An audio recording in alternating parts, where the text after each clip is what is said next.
back for round two. Yes. Last call. Last call. Yeah, this is the second part of the doubleheader we're doing this evening. Just a little bit ago, we talked about Royal Rumble 02. Now we go into Royal Rumble.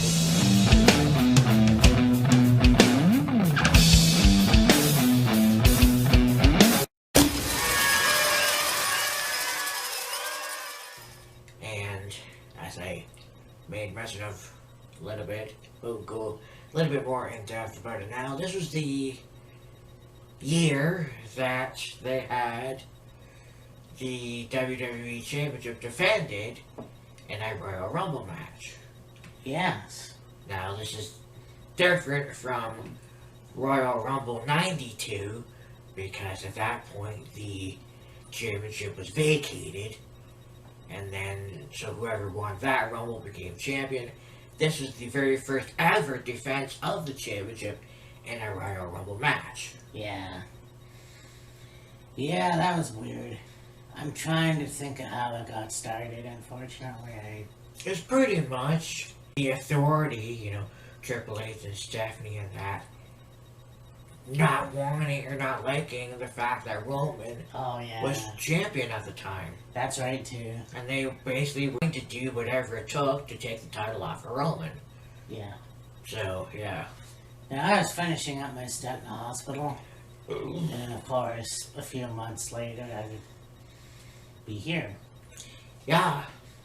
So, it was definitely a life-changing moment for me, personally.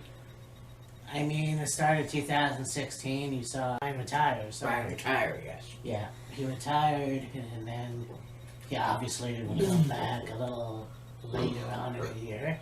Yeah. But again, I talk about 2002 being a surprisingly good year for WWE. But 2016 was another good year. Oh, yeah. I mean, you had call-ups from NXT, like Charlotte Flair and Sasha Banks and Bayley. Well, maybe Bayley. I think Bayley was a little bit later. Yeah, Sami Zayn. Yeah. Kevin Steen. But I mean, that was like one of those things where you go, the new generation is coming in, and like we have no idea what's going to happen with these people in the future. But oh yeah, honestly think that we'll get to the Royal Rumble match itself. Yes. I think a lot of these matches were pretty cool. Not as cool as the ones in 2002, but pretty cool nonetheless. Yeah. So, yeah. Let's get it on.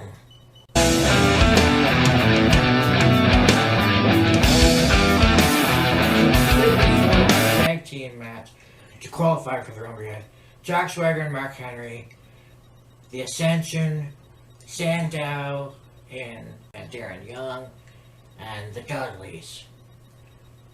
And we had Swagger and Henry got the win. Yeah, I mean, I didn't forget about the Ascension. I thought they were a good tag team at the time in NXT. Very creative. And then, of course, they go into WWE territory, or the main roster, if you will, and get fucked up. Yeah. I mean, welcome to the wasteland. Literally. Suck my ass. Anyways, I really thought Damien Sandow was gonna be a great main eventer. I really did. Unfortunately, that never happened. Yeah. I think he did a lot better in Impact myself. Yeah. I believe that Aaron is now an actor. Well, he is an actor. But, hopefully one day get back into the ring. Maybe. You never know. And Darren Young, he wrestles in Japan. So that's cool. But yeah, I mean, I'm sure it was a good match. Yeah.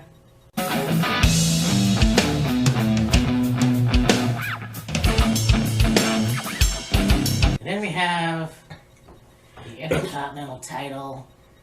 We've got Dean Ambrose versus Kevin Owens. Last man standing. And, you know, it's kind of cool because, you know, you get into the new generation, as I've said, and you have a lot of guys that came up from the indies. A lot of people don't like that because reasons. But you got, you know, John Moxley, who came in from CZW. You have ROH's Kevin Steen coming up, you know. Yeah. Both guys in FCW. Later on NXT, you know. Well, I mean, John came up from FCW. Yeah. But still. And I mean, these guys had a really good feud. John is the champion. I thought was cool. I was a fan of his. Yeah. Obviously still am. But, you know, here's a guy who would later become Grand Slam champion of WWE. Yeah. Kevin will get there eventually. But this was a good match. And, yeah, Dean Ambrose retained the title. I Yeah. know I'm going back and forth. You know, John, Dean, whatever. But yeah, same fucking person. Anyway, yeah. It was actually a really good match too. Yes. I mean, Kevin would obviously become the Intercontinental Champion in the future. Yeah. Later on that year, I think. I think so, yeah. Yeah. So, yeah. It was a pretty cool match. And, I mean, I know they had more that year, too. Yeah. You know, you never thought you would see both of those guys in WWE at one point or another. Yeah, pretty much.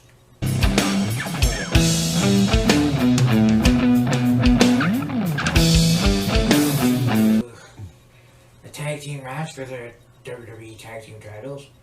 And I'd say what has been one of the best tag team rivalries in the last several years. You got the New Day versus the Usos. Yeah. Yeah, you know what? This was a good match. Obviously, they would go on to have better matches. Yeah. And this is when the Usos were still a colorful Samoan tag team. Yeah. You know, they came in 2008, 2010, whenever the hell it was. Right. With Tamina, and they were really good as a tag team. Obviously, another FCW, you know, faction or whatever, coming in from that place. And then, yeah, you know, a team that would go on to still be one of the best tag teams in WWE history. Oh, absolutely. And of course, it helps that they're Fatu's kids. Yes. In the dynasty of the Anawahi tribe. Yeah.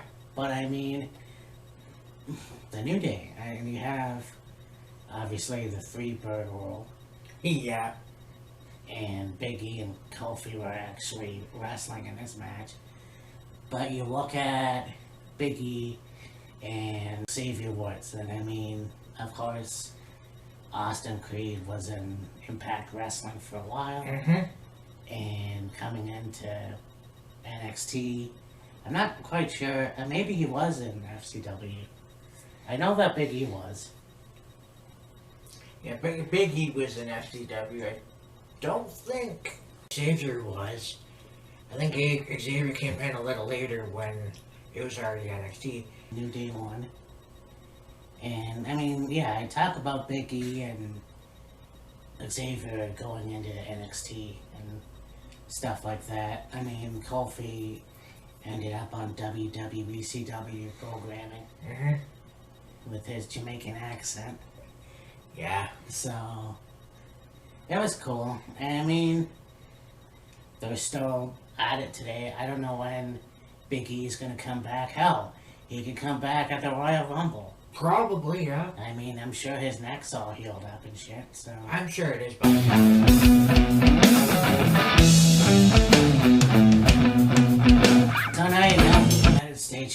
Championship match. Yeah. You've got Kalisto versus Alberto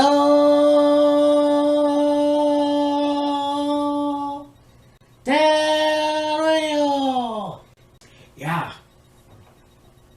And yeah, you know, I think Kalisto was a little underrated in WWE. Oh, yeah, for sure. I mean, he had some really good matches with big men. And, you know, yeah, he was the U.S. champion. I think that's all he got, really. Well, Lucha Party, I can't remember what their name is. Lucha House Party? Lucha House Party, I think, had to take titles at some point. I'm not quite sure about that.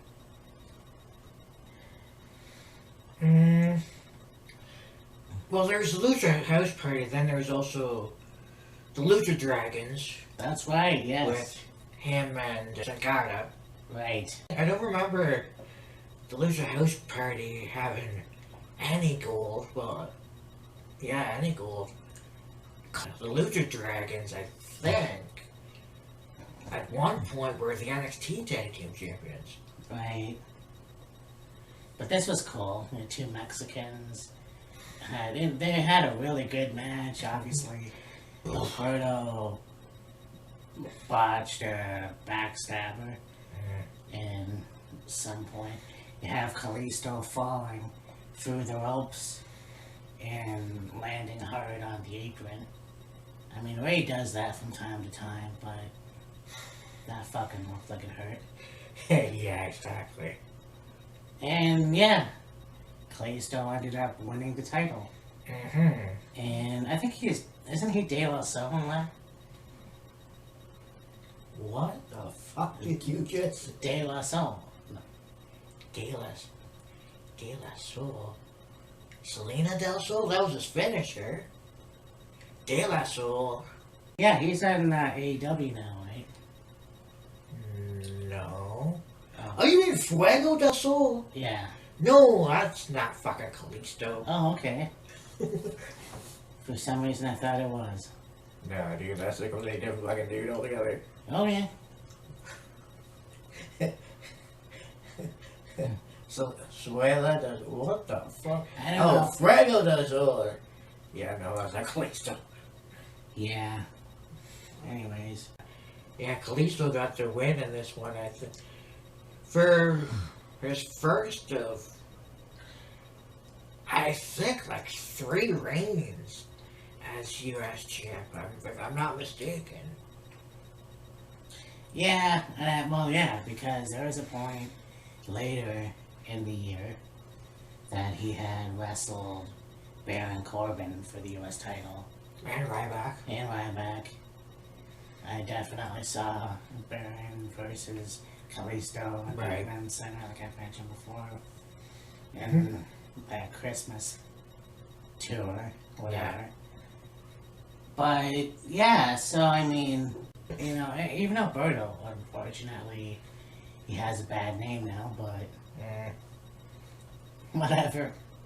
Yeah, things were going great for him until he fucked up his reputation. Pretty much. Yeah, stupid though. See, so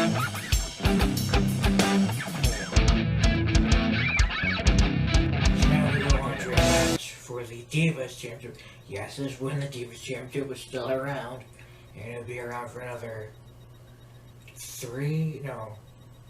2 years at least. No, this till WrestleMania. Oh, okay, yeah. Anyways, yeah, Charlotte with her dad Rick versus Becky Lynch, the last kicker. Yeah. Yeah, again, 2 NXT originals. And I mean, it was cool to see those 2 go at it. And I mean, Rick being a horn dog like he is, distracting Becky on the outside. At one point, kissing her. Yeah, you. And then, you know, I think at that point, too, I kind of liked Charlotte Flair, believe it or not. Because I thought, okay, she's her own person. She's not learning the ropes. She's not imitating her dad. Well, she did the spread a few times, whatever. Yeah. But athletic as fuck. Oh, yes. But this was cool, and I mean, yeah, it was, again, like the New Day and Usos, one of many feuds. Oh, yes. So, yeah, Charlotte ended up getting a win. Mm-hmm. And I believe this might have been the debut of the boss, Sasha Banks. Well, no, because if you remember, 2015, sorry. Yeah. They had Paige, Charlotte, and Becky. Oh. And they had Team Bad. Yeah. And with Sasha, and Naomi, and Tamina, and the Bellas with Alicia Fox. And I think there might have been one more in there, but there's those three little groups in there, and that. Yeah. Still, this was a good match. And Sasha beat the shit out of Becky afterwards. And they did the whole Will Smith high five thing. Whatever. But, yeah, it would be until WrestleMania when they would bring back, well, Lita would bring back the Women's Championship. Mm-hmm. Which then, of course, years down the road would become the Raw Women's Championship. Mm-hmm. So. And I think it was, pretty sure it was like maybe a week out of WrestleMania 2016. Or some point that, they all the women had a meeting with Stephanie. Yes. And Stephanie was like, from this point on, you're no longer going to be referred to as divas. You're going to be referred to as superstars. And yeah, they retired, you could say, the Divas Championship and introduced the Women's Championship, and then we got to where we are now. Yeah. So, yeah, divas is such a derogatory term. And kind of bad. Like, not bad, but like negative. And yeah, I guess because they were so young, I don't know. But yeah, I mean, I'm glad they went back to the women's division. Mm-hmm. And I have the Royal Rumble match. Mm-hmm. And yeah, this was pretty cool. Yeah. Like I said, you had the defense. Roman Reigns was the WWE champion at the time, and he was forced to defend the title in the Royal Rumble match. And, he had the authority, doing whatever it took to get the title off of Roman, and they weren't successful. And, well, we'll get a little bit more into that as you talk about this match. And yeah, really good match. You had, a few of the guys that competed earlier in the night compete again in the Royal Rumble match. Ambrose, Owens, Kofi, pretty sure Del Rio, I mentioned earlier, Swagger, Mark Henry, Rusev. This was the debut of AJ Styles this year. Yeah, definitely hell froze over. Like, I mean, again, when I was in hospital, I didn't watch WWE too much, so I didn't know if there were vignettes. But there had to have been rumors of AJ Styles kind of coming to the WWF or WWE, because he was in like a jobber role in 2001, and like jacked and metal and all that. And I actually think he had a match with Hurricane. I believe so. So, for him to come to WWE finally, I thought that was very cool. And I mean, 2013, 2015, you have him with that god-awful Claire Lynch storyline. You got him be this, like, emo character, whatever. And leaving. It was messed up anyway, I don't fucking know. He went to Ring of Honor for, like, 3 matches. Like, he went back there, which I thought was cool. And then, yeah, he basically went back to Impact and left Japan. Yes. Went to Japan, had a stellar career there. IWGP Intercontinental Champion, IWGP Champion, the fucking Bullet Club. So. And then that went for, I don't know, a few months. Then he got ousted of the Bullet Club. And then ended up going to WWE. Yeah. And again, well, I mean, the thing is you didn't think an Impact wrestler, or hell, even a Ring of Honor wrestler, because again, you have Kevin Steen and El Generico coming into the company, and, you know, all those guys, and so it's like, okay, who else can I bring back? Or bring up, I guess. So yeah, AJ Styles was definitely a huge surprise for the company. And of course, you know, you talk about Kevin eliminating AJ Styles. Yeah. So I mean, and I just felt like right away, you had AJ Styles in a feud with John Cena. Yeah. And winning the WWE Championship. Which I thought was cool, because you would think, okay, you're like an outsider. You're coming in. You're going to start from the bottom. But yeah, just let's put him in the title picture right away. Yeah.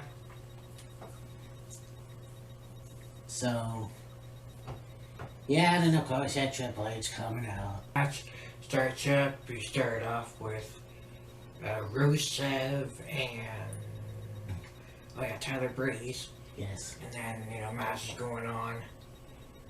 And then at one point you had Roman in the match.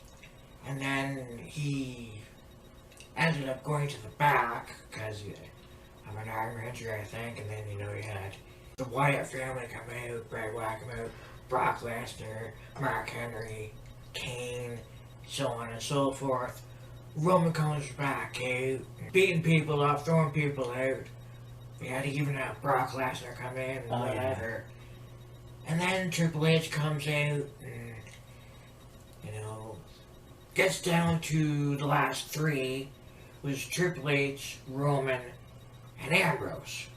Well, now their final 4 was Triple H, Dean, Roman, and was it Jericho? Yes. Yeah, Jericho. Roman eliminates Jericho. Triple H eliminates Roman. So you're pretty much guaranteed a new champion. Comes down to Triple H and Dean. They go back and forth for a little bit. And then Triple H ends up eliminating Dean. Winning the championship for the 14th time. And winning his second Royal Rumble in 14 years. Exactly. And so, I mean, yeah. Again, not the greatest Royal Rumble, but, like, it was pretty cool. And at the time, you know, having the concept of, okay, the winner gets the title was cool. I mean, we did that with Flair. But, you know, I think the thing that really bothered people was, yeah, Triple H was the COO. Yes. You know, he had the suit and everything, and I won't lie, I hated the Authority too. But for him to be the champion, you knew that you were going to have him face off against Roman at WrestleMania. Yeah. I mean, that was a given. So, yeah, you know what, this was cool. And I mean, I think that 2016, and I said that before, is probably one of the best years in WWE. Yeah. in my opinion. So this has been a double episode of Royal Rumble 2002 and 2016. Mm-hmm. And I figured before we close out this episode that we did a tribute video for our Facebook chat. Mm-hmm. And just want to mention the passing of Jay Briscoe. Yes. Jane Manpoot. And yeah, I really want our condolences to his family, his co-workers, his peers, Mm-hmm. Just a very, very sad time right now. Yeah. Hands down, him and his brother, one of the best tag teams going, of this generation. 13-time Ring of Honor Tag Team Champion, 2-time Ring of Honor World Champion. Well, him and his brother, one of the pillars of the Ring of Honor, and basically the longest tenured members in Ring of Honor. So they've been there since day one. Yep. In 2002. Yeah. And, they had many a great rivalry and tag team action. And, matches against each other were really good. And, when he passed, Matt went on his computer and found out about it. I found out about it watching NXT Tuesday night. And then, the outpouring of love and support from everybody on Twitter. Christopher Daniels, Frankie Kazarian, Sami Zayn, Kevin Owens, Bandito, I think Bryan Danielson, Ian Riccaboni, a slew of others, even fucking, Triple H and Shawn Michaels put out their condolences to the family, and which is really, really cool to see. Yeah. So, here's to you, Jay. We loved you. And we will see you again someday. Oh, yeah. Reach for the sky, boy!